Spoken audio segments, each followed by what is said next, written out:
Now I'm going to minimize. We're going to run advanced IP scanner. I'm going to make sure I'm on the right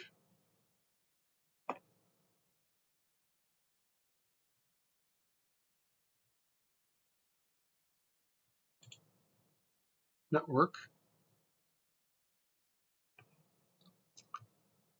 And then I'm going to scan.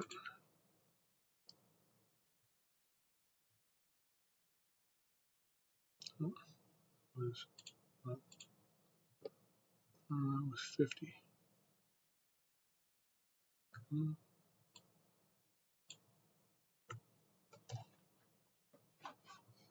1 to 254. Okay, that's easier to type in.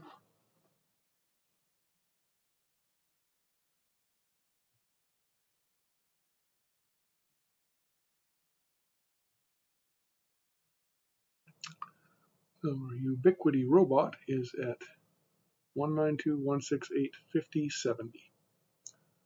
That's all I really needed to know.